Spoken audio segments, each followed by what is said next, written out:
We did the homework for you, and today we're here with a little sneak peek at what 2026 fantasy football is going to look like with a 12-team half PPR mock draft.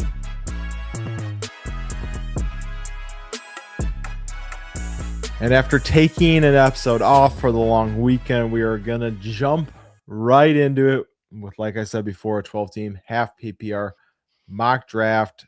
Ty and I'm at the 2 spot. He's at the 9 spot. Sleeper is a little right. We talked about this time. We'll get into it a little bit more. We've been cranking out underdog drafts, best ball drafts, but now we're getting to sleeper. ADP is a little bit different. So if you've been doing those with us, you'll catch on pretty quick to what we are saying.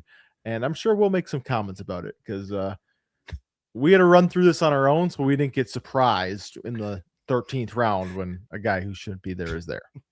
It would have been great content. The raw reactions would have been worthwhile. But again, like Cam said at the top of like, hey, we're doing the homework for you guys where we're kind of bridging the gap between redraft and best ball because best ball's ADP is very up to date. Mm-hmm. Sleepers is let's just say a tad tardy with recent news about Josh Jacobs, Rashee Rice, small league neighbors, Bucky Irving. You get the gist, right?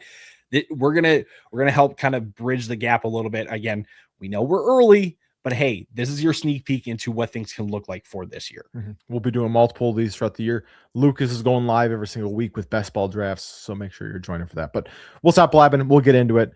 First pick off the board, sleeper goes Bijan Robinson. Not much of a surprise. I won't waste any time, and I'm gonna go Jahmyr Gibbs here. After Gibbs goes Jamar Chase, Jonathan Taylor, Puka Nacua, JSN, Christian McCaffrey, James Cook. Here's one of these guys we've talked about. Goes a little higher on sleeper than he does in best ball. The other 7, Ty, I'd say are pretty chalk, right? Not much gripes with those. Mm-hmm. James Cook, I assume, feels like a little bit of a gift here for you to go ahead of you, and you can go one of these wide receivers, or how do you feel here at 9? Yeah, again, this is half PPR, so the receiving upside does help, but it is also a little capped. You want to look for touchdowns a little bit.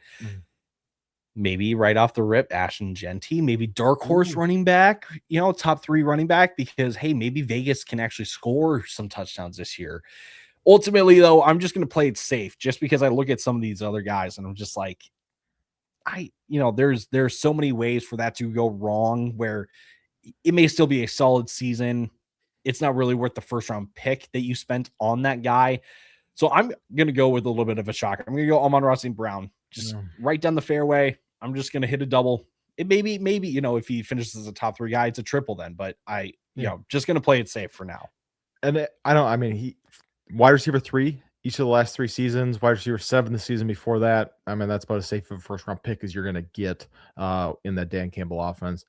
With Jared Goff. After Amon-Ra St. Brown, we get Devon Achane, Genty, Kenneth Walker, another guy going a little higher in these than over on Underdog. Not a ton, but a little bit. CD Lamb, Omarion Hampton, and Jeremiah Love. Sleeper's funny because, right, I did one earlier. Jeremiah Love was all the way at the 2-3 turn, and here he's going at pick 14. So you just really have no idea, or pick 15, excuse me, have no idea where you're at.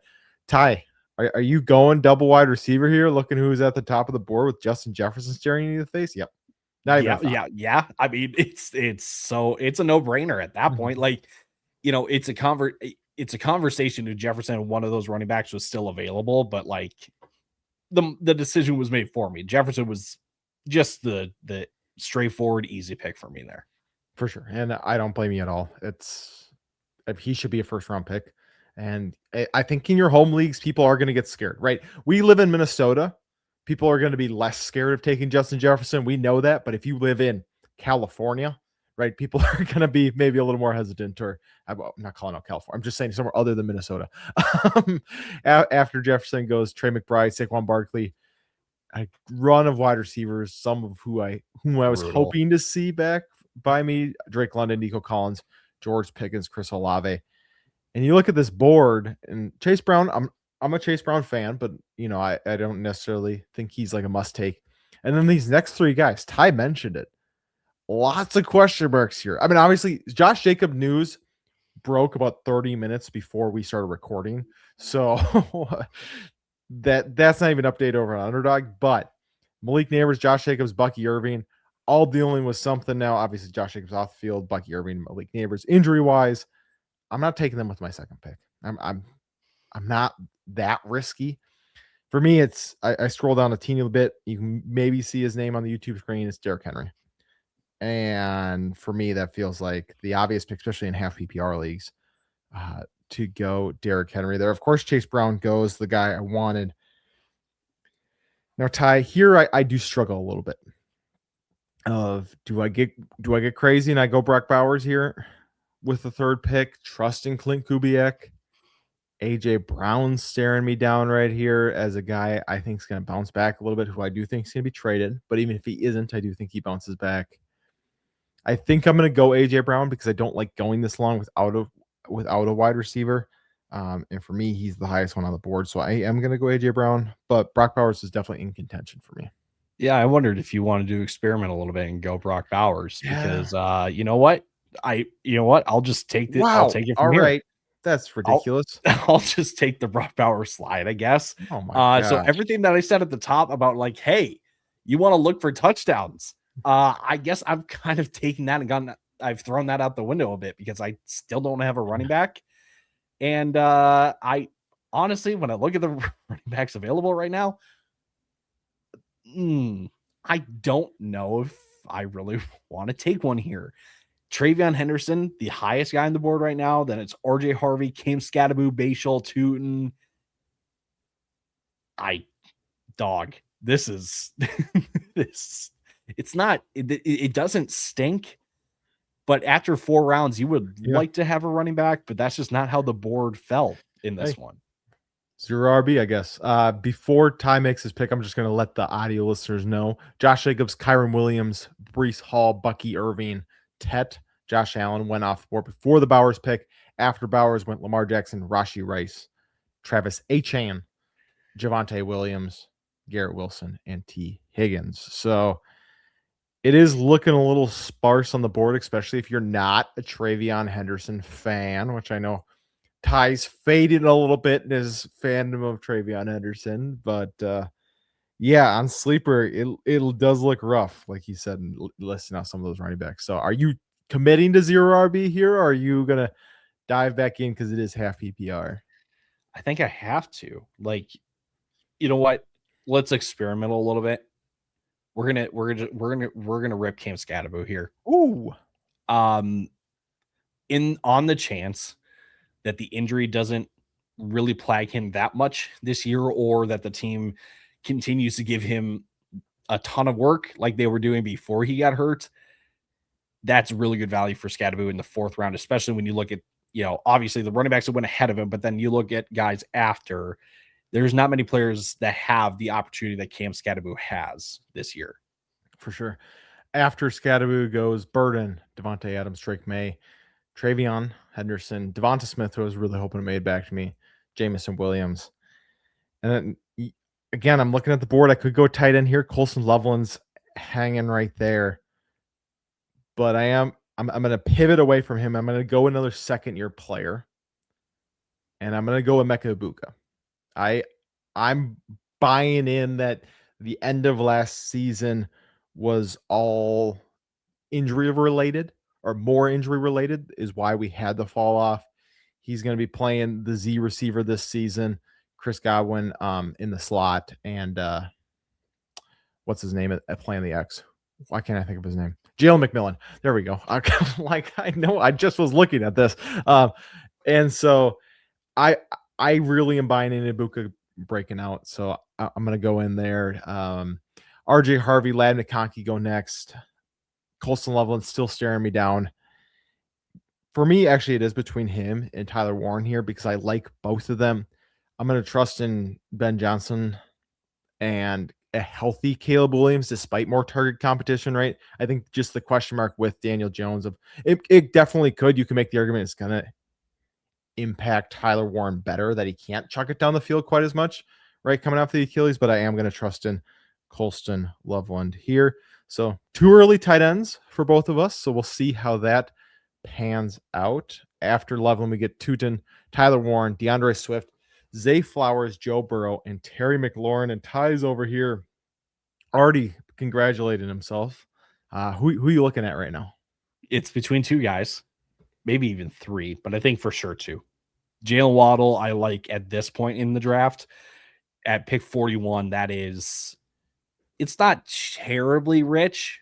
But again, you saw some of the guys that he was kind of ranked right next to, and it was very easy to kind of have Jalen Waddle slide down your preferences there. Then there's also this legend over wide receiver, Mike Evans, who's going to San Francisco to play with Kyle Shanahan and Christian McCaffrey, Brock Purdy. And with Kyle Shanahan's history of these X wide receivers, these bigger targeted wide receivers, maybe he can squeeze a little bit out of Mike Evans left. I'm not saying that he, declined in his play, but coming off an injury riddled season, it is a bit more. If let's say this, if Mike Evans was still in Tampa Bay, he would definitely be more of a risk than in years past. But because he's going to San Francisco, it kind of cancels out in my eyes, at least. So yeah, still no running backs besides Cam Scadaboo for me, but I'm gonna roll with Mike Evans and just hope that maybe he can hold, he can haul in some, another double-digit touchdown season. Mike Evans in the 6th round is ridiculous. Like if that, or I guess end of the 5th, is ridiculous. Like if that's still happening by the time August comes around, that should be an auto pick for anybody. Yeah, I don't care what your team composition looks like. The fact that you can get him that late is just unbelievable. DJ Moore, Quinshon Judkins, David Montgomery, Jaden Daniels, Jalen Waddle finally goes off the board after a huge slide in this one. Harold, Fannin, Ty, you got 3 wide receivers. Are you going running back here, or is it still too gross where you're just going to fill out other positions? I'm going to try to play the board, which is kind of the famous last words, because Sleeper does not let you play the board very often. So it's between the guy that's at the top here with Cardinal Tate or reaching down the board for somebody that I believe has, a relatively solid opportunity this year, because last year was just such a weird year in Chuba Hubbard. And Chuba Hubbard's ADP is like towards the end of the 7th round on Sleeper, which is a bit wild to me. Maybe it makes some sense, like in the grand scheme of things, but ultimately, as much as I like Cardinal Tate, you do have the question about Tennessee's offense and how much they're actually going to be able to score as well. So he may get a ton of volume. And in the 6th round, it's a little understandable. If it was 4th or 5th round, maybe a little bit of a different story. But I'm just going to take the opportunity with what I know, or with what I know for this Carolina backfield with Chuba Hubbard. I don't think Jonathan Brooks plays a major factor this year. So I do believe it is going to be Chuba Hubbard's backfield for the majority of the year, and he can give us what he gave. He can have a very similar season to what he had in 2024 when he kind of established himself as the guy in that backfield. So I'm going to be honest. I wish I would have gone Tyler Warren here. And that's because of the top of the ADP right now. I'm staring at Roma Dunze. And for me, he's significantly higher than any other player on the board. And Jordan Tyson, Tucker Kraft's up there for me. But, obviously I have Colson Love, and I'm not going to bully tight end or a home draft league. Cortland Sutton, DK Metcalf, Kyle Nungai, Tony Pollard, Mekhi Lemon, Brian Thomas is there a little further down. Maybe a dart throw on the 7th. I mean, who knows? But I think Rome, even with Colson Loveland, just because I'm so much higher on him than everybody else I'm looking at, I think I am going to go Rome Odunze here and just kind of bite the bullet on having Colson Loveland and Rome Odunze on the same team. People are going to tune in. They're going to see it, and they're going to say, what an idiot. Why would you have 2 pass catchers on a crowded offense? Like, you got to just pick one. And to that, I say they're both extremely talented. I trust the coach. Maybe I would have to look at trading one of them later on. but I'm going to go with Rome. I don't know. What are your thoughts here? If I know you're not as high on Rome as I am, but if it's a player you're higher on, do you not care that they're on the same team, or how does that factor in your draft decisions? I guess it doesn't really matter a whole lot because I think what you can do to make up for it is what you can do with your next pick. Mm-hmm. You could go another running back. You could go another receiver to kind of fill out your team. But I think this is the range where you could go with a specific quarterback for a very specific team that you have very heavily invested in to kind of at least protect yourself somewhat from maybe one of these pass catchers not really establishing themselves as the guy, because for all we know, it might be Luther Burden or, there's so many different scenarios where this can play out. But like I said, going with a Caleb Williams in this instance, again, gives you some insurance and some safety that, hey, maybe it's not Loveland and Odunze. You can make up for it in other ways with trades or waivers in the season, but you know that Caleb is going to be the one distributing the ball and that you're still going to rack up points with him regardless. I understand what you're saying. Duval. But Brian Thomas is on the board, Ty, and I have a sickness, and I have no control over this, and I have to take him here. I get where you're coming from, and normally I'd say you're right, but I don't have a choice, and so I am gonna take Brian Thomas. And I do want to say too, before we get to your next pick, Lucas told us to shout it out because he's gonna be going live every single week throughout the summer, just cranking out Best Ball Mania drafts. So make sure that you are joining him. Ty will be on, I'll be on some. I'm sure he's going to try to bring some other people on as well. So make sure that you're watching those, especially if you like this content, because that's going to be real drafts against real people. This is fun as well because we can have a little more, time between picks, talk about our picks, but just a different, and he'll be able to answer your questions in the middle of it rather than either through comments or in Discord or wherever you find us at. Tony Pollard, Cortland Sutton, Tucker Kraft, Kyle Monangai, Jordan Tyson, and Jacoby Myers go next. Ty, you got 2 running backs, 3 wide receivers, and a tight end. Where are you going here? Probably running back, just because it's getting really thin at this point. And I'm going to go with the guy that I'm a little more high on, or I'm higher on than you and Lucas. I'm going to go Rico Dowdle here.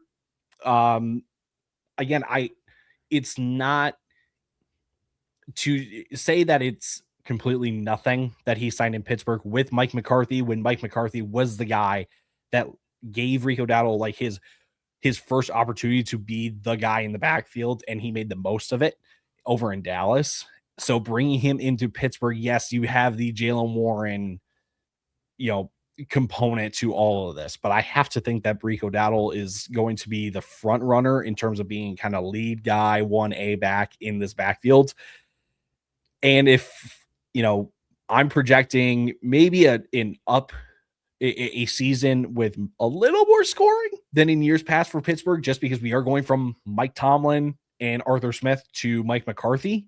So maybe Rico Dowdle finds his way into the end zone, a handful of times. And again, for a running back 3, that's not the worst thing that you can do.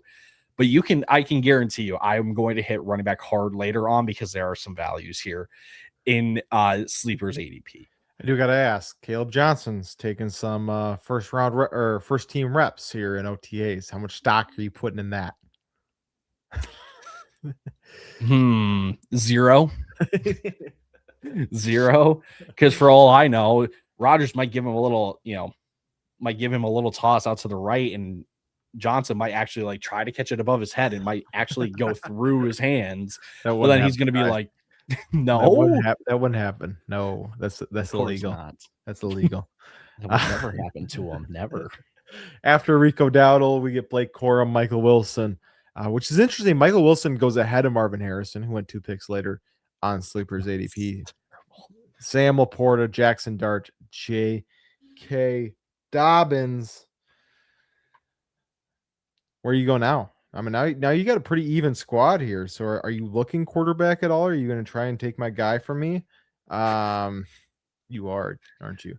No, I could never. I'll just say this right off the top. Justin Herbert is available. Mm-hmm.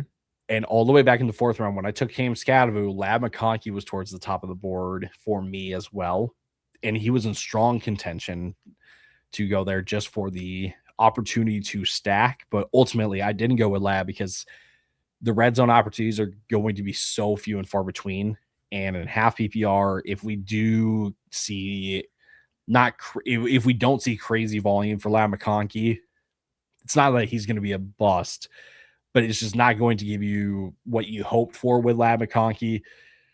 So, like you said, could I go quarterback? I look at Dak Prescott. But last time I checked, is 2026 an odd or even year? It sounds like an even year to me. It sounds like an even year. In the last 3 even years, going back to 2020, quarterback 32, quarterback 18, and quarterback, what is that, 31? 31 in 2024. Oh. So I don't think Dak's in the running for me if I want to go quarterback. I could go Scientifically, Caleb. I can't go Dak. It goes against every being or every fiber of my being. I could go Caleb, like you said, and just have some fun. That would be rude. That would be very rude and very inconvenient. But you've got Trevor Lawrence there too as your backup. I know, and I'm feeling like I'm like a sniped out both of them. Would be very sad. Yeah. Probably a reach in terms of no, we're not gonna do that. We're gonna go one more pass catcher. It's between Alec Pierce and Chris Godwin, maybe. I like the opportunity that Godwin has because, like you said, when you talked about Emeka Egbuka, right? If Emeka Egbuka is going to be playing the Z, McMillan's going to be playing the X, that means Godwin's going to be the guy in the slot, and that's where he has thrived. But I can't. I'm going to take the chance on Alec Pierce. Okay. Daniel Jones's Achilles does not make you the most certain. No way. There's no shot. Oh, that's hilarious. Thank you, Sleeper.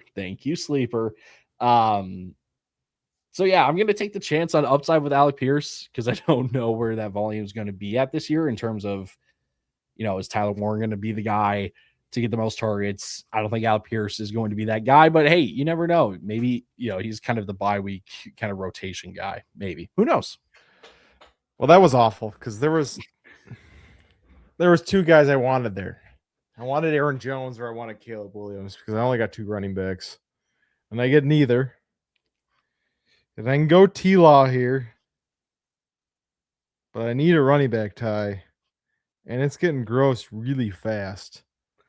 Like really, really fast. But I am going to go T-Law because I want, and we've talked about this before. Stacking doesn't matter as much in your home leagues, right?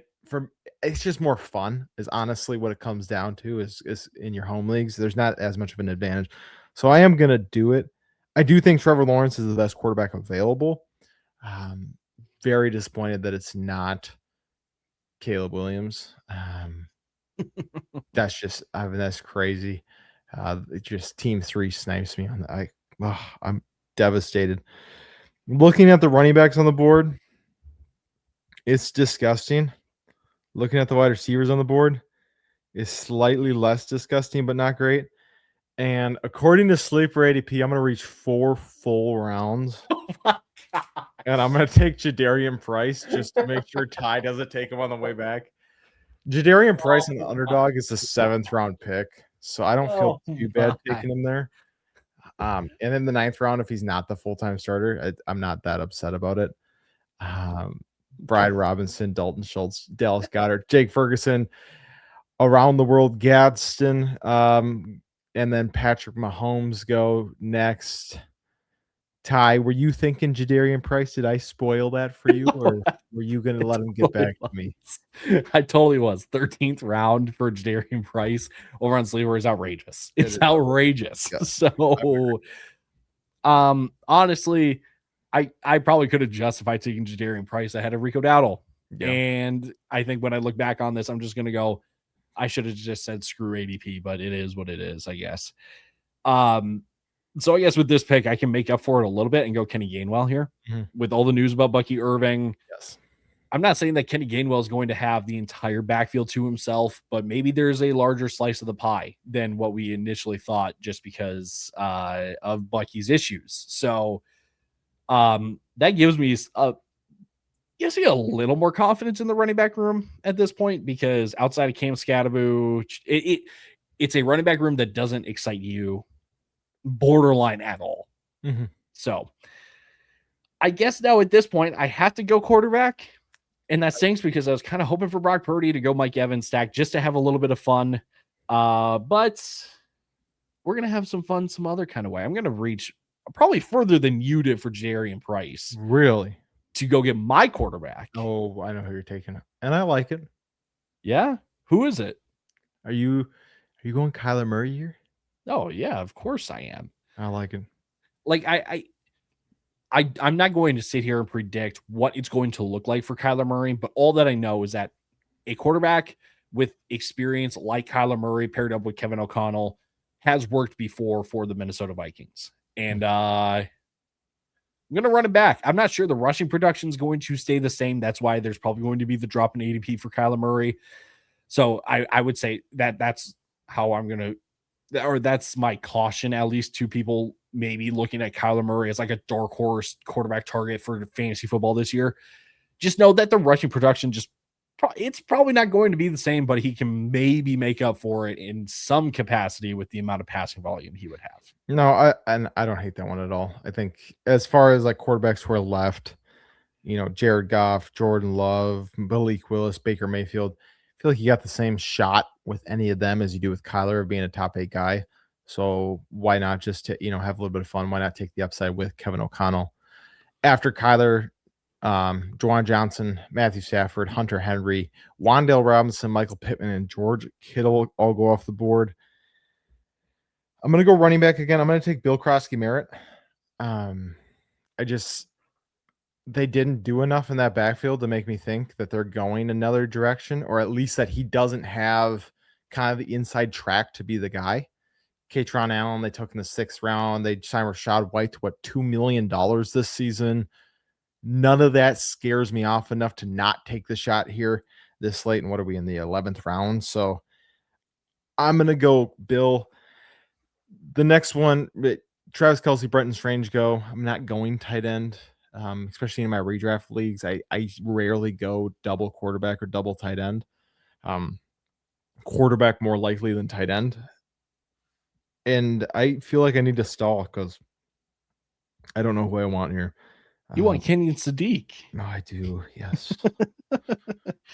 Like you said, you don't go double tight end, but it's Kenyon Sadiq, man. Yeah, but he's not a tight end. He's a slot. So, you think Frank Reich is going to line him up in the slot? Oh, okay. Frank is a very progressive play caller. The most you could say. Most. Yeah, like might be better than KOC.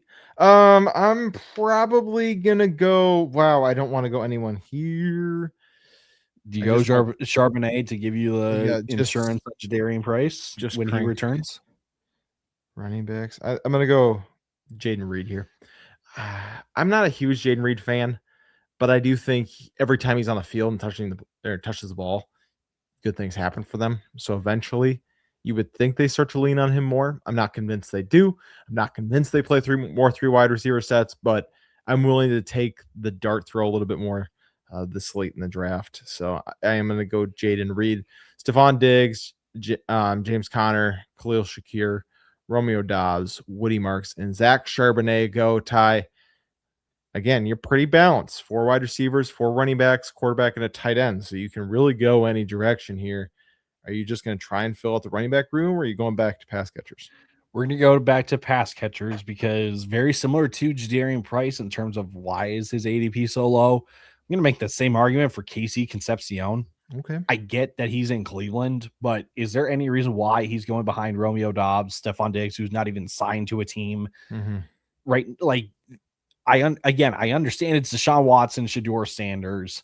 It's not going to look the prettiest, but like the dude is ultra talented, right? He just needs to figure out the hands. And if he does, eventually we get him above average quarterback play, but he can make something happen, especially for a 19th round pick. If Casey Concepcion kind of pushes to be a flex guy, or to be in flex consideration week in, week out, that's a win. That's an absolute win. Yep. No, and I agree. I think he's the most talented pass catcher there right now. It just feels like Jerry Judy's time is done. Right. I'm not convinced fully that he's on the team in September. So yeah, I'm not unbelievably sold on that. So I'm all for that. After Concepcion goes Xavier Worthy, Kenyon Sadiq, Jordan Love, Isaiah Likely, Juwan Jennings, and Jordan Mason back-to-back Vikings there. Taken away from Ultra Stacks for Ty. Oh, TJ Hawkinson's right there, man. I mean, it's not completely dead. There you go. Double tight end. Bully tight end. No, I am going to go one more running back here. Inconveniently enough, it's Tyrone Tracy. So I kind of have that. I was really hoping, because my backup plan was, if Tracy wasn't there, I was going to take Jared Goff, just because I think waiting that late on quarterback, you could probably get away with going 2 quarterbacks. Yep. But with Tyrone Tracy on the board, probably needing one more running back, I can kind of take that Giants backfield, put it on lock. If Scadaboo takes a while to come back, or Scadaboo gets hurt, or Tracy gets hurt, right? I've got the Giants backfield on lock. So I'll admit, this is where the ADP game helps me a little bit, because I am going to double up again on players on the same team, which is not exactly what I'm looking for. But if you scroll down a little bit, Matthew Golden is player 172 on Sleeper. So I'm going to take Matthew Golden here.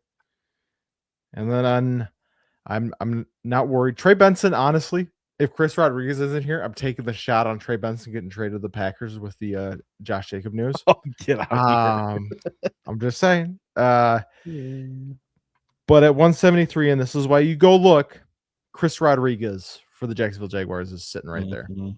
And I'm not fully convinced that he's not the short yardage starting running back for them. So this gives me, out of 13 picks, I'll have 7 guys on 3 teams. So we're just really relying on the Packers. Is this a redraft mock draft, or is this best ball? I'm just correlating. They all play each other week 17. So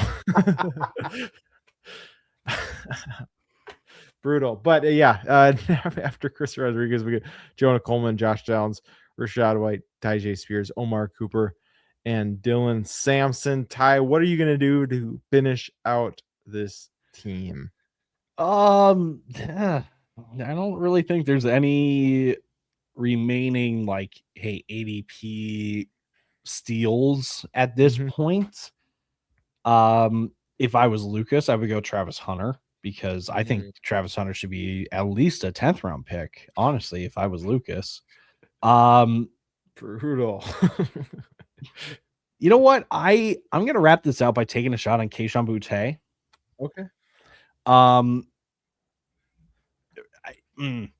It could go really bad if AJ Brown ends up getting traded to New England, but on the chance that he doesn't get traded to New England, or he ends up going to New England, maybe I play a little bit of roulette with that New England wide receiver room, just because as the board stands, let's assume AJ Brown is a New England Patriot.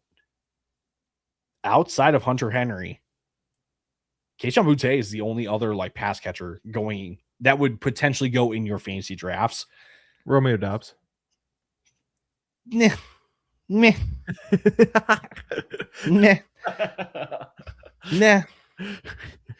That's why I skipped over Romeo Doubs, because it's meh. It's just meh. I'll give you that. So, who knows? Boutte may still have a role with AJ Brown in town. Who knows? It's just ultimate dart throw land there in the last round. No, and I don't hate that. All right, Ty, why don't you run it through for us? Who is all on your team? So that we make sure the audio listeners get one more run through.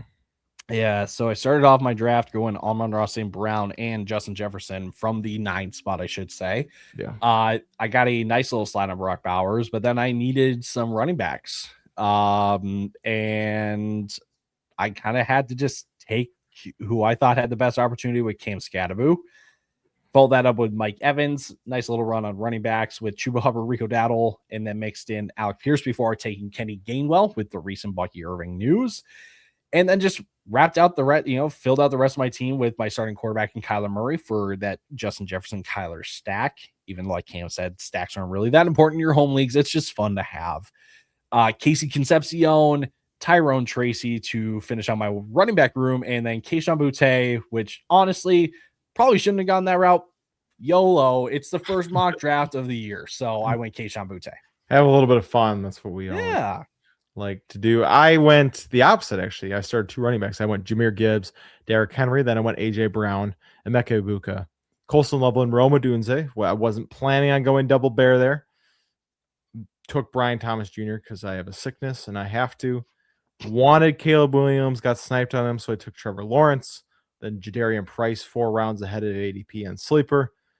Bill Krosky Merritt, Jaden Reed, Matthew Golden. Again, didn't want to go double packer wide receiver, but Golden was an insane value, so I took him there. And then Chris Rodriguez gave me a 3rd Jaguar because, again, I planned out this draft. I just, when I was planning it out, didn't plan out for the fact that all my favorite players are all on the same team. So that's what happens.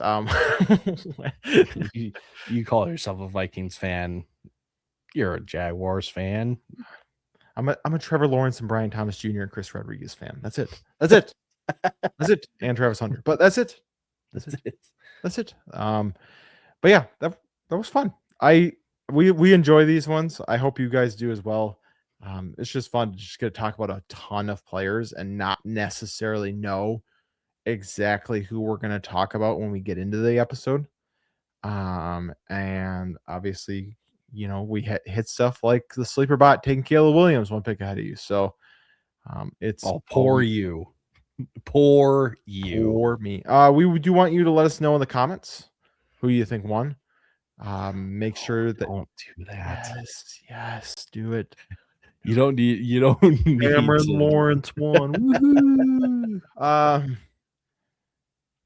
Make sure that you're hitting that subscribe button, turn on those notifications, because Lucas, like I said, as well as doing 2 podcasts a week, is going to go live. I think it's Wednesday. Is it Wednesday nights he's going to go live? Should be Wednesday nights, and then if we decide to do our mock draft lives, those would be on Monday evenings. And we'll see about those because I have a child coming, so we don't know for sure. But you don't want to hold baby one arm, draft with the other arm live. You don't want to do that. I don't know if the viewers want that. Or the wife. That's probably the bigger one. So we will see on that one. But yeah, we will for sure at least be live 1 day a week moving forward. This next week we got 6 great values and 6 disastrously bad values in your drafts. So make sure you stick around for that. I'm at Camel FFF on the X, at Tyler_Plath for Tyler FFLs for the Fellas main page. The FFLs on Instagram, Fantasy Football Fellas, TikTok, YouTube, and Facebook. Fantasy Football Fellas shorts for our short form on YouTube as we finish up our team picks or our team record series. We're going through about 9 teams and giving you our record predictions. Lucas is dropping in Seattle. Well, I guess that would have been last night for you guys. So make sure you tune in for that. But we will see you next week. So, deuces. Deuces.